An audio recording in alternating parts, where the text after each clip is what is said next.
Hey guys, what's going on? Crazy Penguin 3 here.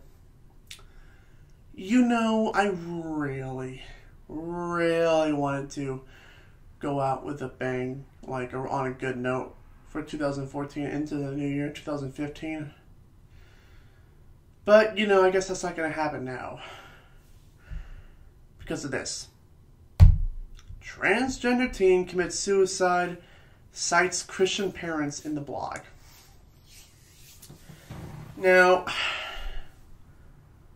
before I get into this, I'm going to let you guys know that right now that this note is pretty hard to handle. It's hard to read, it's hard to handle without probably get a little, like, my heart broken for this girl. Because it's hard. But anyways, guys, here we go. Transgender teen commits suicide, cites Christian parents in blog. After years of abuse, rejection from strict Christian parents, an Ohio transgender teen commits suicide by stepping in front of a moving tractor-trailer truck. Leelah Alcorn, also known as Joshua Alcorn, was struck and killed by a passing semi-trailer on southbound Interstate 71 in Union Township Sunday morning. The tragic event appears not to have been an accident, but a suicide. On her blog at Tumblr, Leelah left a poignant suicide note detailing the life of pain and rejection, a life dominated by Christian parents who refused to understand or simply could not understand that their precious child was a female trapped in the body of a male. In her final blog, Leelah wrote this, and I quote, "If you are reading this, it means that I have committed suicide and obviously failed to delete this post from my Quayu. Please do not be sad, for it's for the better. My life I would have lived isn't worth living in because I'm transgender." I could go into detail explaining why I feel that way, but this note is probably going to be lengthy enough as it is. To put it simply, I feel like a girl trapped in a boy's body, and I felt that way ever since I was 4. I never knew there was a word for that feeling, nor if it was possible for a boy to become trapped or to become a girl, so I never told anyone, and I just continued to do traditionally boyish things to try to fit in. When I was 14, I learned what transgender meant and cried of happiness. After 10 years of confusion, I finally understood who I was. I immediately told my mom, and she rejected extremely negatively, telling me that it was a phase and that I would never truly be a girl, that God doesn't make mistakes, that I am wrong. If you are reading this, parents, please do not tell this to your kids. Even if you are a Christian or against transgender people, don't ever say that to someone, especially to your kid. That won't do anything but make them hate themselves. That's exactly what it did to me.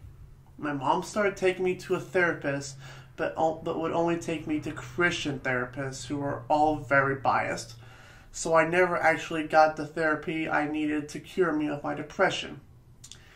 I only got more Christians telling me that I was selfish and wrong, and that I should look more to God for help. When I was 16, I realized my parents would never come around, and that I would have to wait until I was 18 to start any sort of transitioning treatment, which absolutely broke my heart. The longer you wait, the harder it is to transition. I felt hopeless that I was going to look like a man in drag for the rest of my life. On my 16th birthday, when I didn't receive consent from my parents to start transitioning, I cried myself to sleep. I formed a sort of fuck you attitude towards my parents and came out as a gay at school, thinking that maybe if I eased into coming out as trans, it would be less of a shock. Although the reaction from my friends was positive, my parents were pissed. They felt like I was attacking their image and that I was an embarrassment to them. They wanted me to be their perfect little straight Christian boy, and that's obviously not what I wanted. So they took me out of public school, took away my laptop and phone, and forbid me to have getting any sort of social media, completely isolating me from my friends. This was probably part of my life when I was the most depressed, and I'm not surprised I did not kill myself. I was completely alone for 5 months. No friends, no support, no love. Just my parents' disappointment and cruelty of loneliness. At the end of the school year, my parents finally came around and gave me my phone and let me back on social media. I was excited. I finally had my friends back. They were extremely excited to see me and talk to me, but only at first. Eventually, they realized they didn't actually give a shit about me, and I felt even lonelier than I did before. The only friends I thought I had only liked me because they saw me 5 times a week.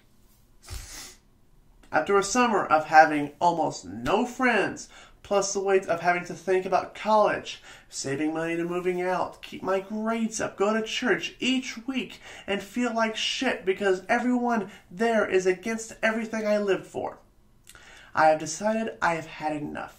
I'm never going to transition successfully, even when I move out. I'm never going to be happy with the way I look or sound. I'm never going to have enough friends to satisfy me. I'm never going to have enough love to satisfy me. I'm never going to find a man who loves me. I'm never going to be happy. Either I live the rest of my life as a lonely man who wishes he were a woman, or I live my life as a lonelier woman who hates herself. There's no winning. There's no way out. I'm sad enough already. I don't need my life to get any worse. People say it gets better, but that isn't true in my case. It only gets worse. Each day I get worse. That's the gist of it.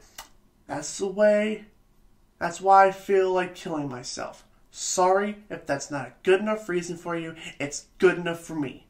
As for my will, I want 100% of my things that I legally own to be sold, and the money, plus my money in the bank, to be given to trans civil rights movements and support groups. I don't give a shit which one. The only way I will rest in peace if one day transgender people aren't treated the way I was. They're treated like humans with valid feelings and human rights. Gender needs to be taught in schools. The earlier, the better. My death needs to mean something. My death needs to be counted in the number of transgender people who committed suicide this year. I want someone to look at that number and say, that's fucked up. Fix it and fix it. Fix society, please. Goodbye. Leelah Alcorn with Josh written out. My God, that's hard. That's hard to stomach. Okay. Despite Leelah's request that we be not sad, we should be sad. This was an avoidable tragedy. All that was required was a little more education and a little less religious bigotry. Cincinnati Council member Chris Seelbach, who made history back in 2011 when he became the first openly gay politician elected to the Cincinnati Council. He discussed the tragic suicide on his Facebook page, and I quote, "The truth is, it is still extremely difficult to be a transgender young person in this country. We have to do better." By reading her letter, Leelah makes it clear that she wants her death to, in some way, help trans civil rights movements. Please join me in making a donation investment into our Please make a donation investment in our trans kids right now to Trans Ohio. And here's the link that they've given, because I've already actually did it, because this needs to stop. This needs to fucking stop, people. Leelah is gone, but she's not forgotten. She is now yet another symbol of the unspeakable and often silent suffering of so many young people. LGBT and otherwise forced to suffer oppression and abuse by parents blinded by religious superstition and bigotry.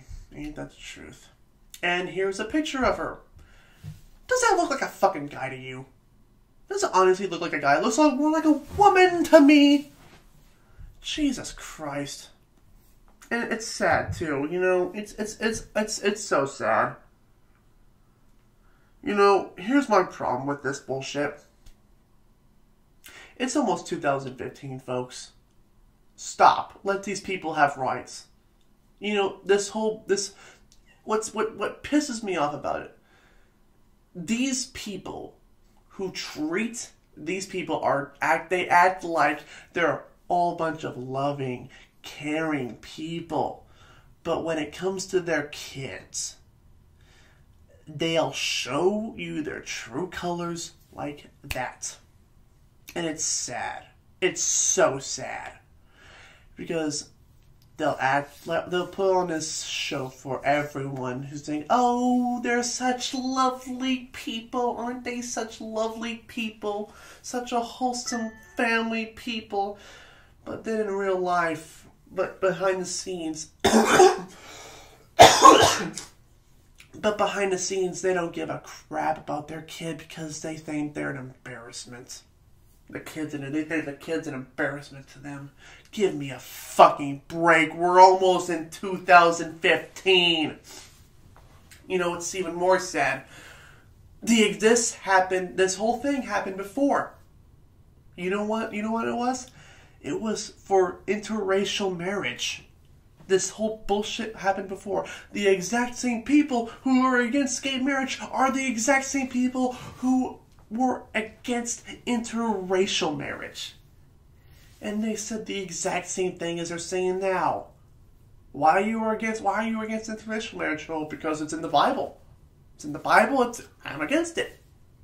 It's against God's law, I'm against it. And it pisses me off. We finally moved on from that bullshit, and you know what? People bit the bullet and they sucked it up and they stopped being assholes to people who are interracial, who are in interracial relationships. We're almost in 2015, folks. It's time to stop. It's time to wake up and stop living in the fucking 1930s, the 20s, the 40s, the 50s. Stop living in the past and move on. It pisses me off too. And all these people say, oh, I care so much about my people. I'm such a lovely, caring person. But yet you make people like Vigilant Christian and Mark Dice, they make videos bashing the LGBT community, saying it's just a phase and that no one chooses to be, that everyone, people who are gay are just choosing to be gay. Well, then let me ask you something, you assholes. When did you choose to be straight? When did you choose to be straight? When did you wake up and say, you know what, I want to suck a dick? Nah, I choose not to, I go for the pussy instead. When did you choose that? When did you choose that? You didn't. Because people are known to be... Oh my god, it's so frustrating. It's so frustrating and stupid. I feel sorry for that kid. For that kid who committed suicide. I don't feel sorry for her parents. Because they're the one who caused it. Her parents are the one who caused this bullshit.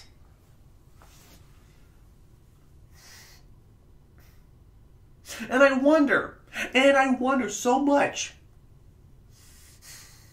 I wonder, the people who read this little note, this freaking article, which I'll leave in the description below, who are people who are faith-based, are they going to pray for this girl who committed suicide?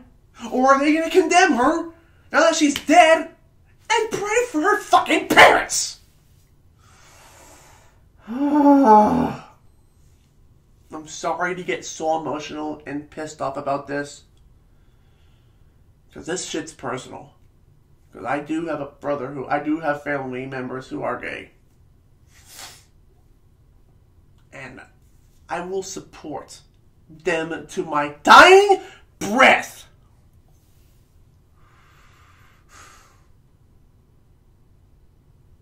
This is such bullshit. It's time to stop living in the past.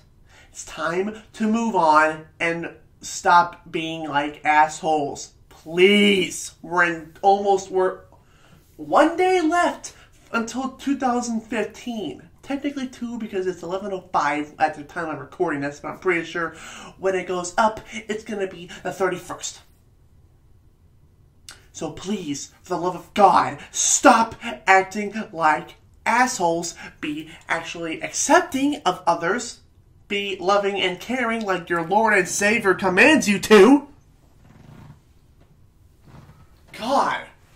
It's funny too, because Jesus said in the Bible, love thy neighbor as yourself. I don't remember saying, hate gays, condemn gays to hell. You're not even supposed to judge people. For God's sake. That's the Lord's job to do. Jesus. I'm ending this right now. Please, for the love of God, stop with this whole bigotry bullshit. Stop with this whole religious bigotry. Be accepting of people. Please. We need to move away from that mindset. I'm surprised that Texas has lifted the ban of homosexuality. Thank you, Texas. But I know for a fact that the last place that same-sex marriage will be the ban will be lifted for same-sex marriage will be the Bible Belt. That will be the last place it gets lifted. I guarantee it. But anyways, guys, I'm CrazyPay93. Please, for the love of God, let's just stop with the whole. Let's just stop with the discrimination and bigotry, please. Anyways, guys, I'm CrazyPay93. I'll see you later. See ya. Bye.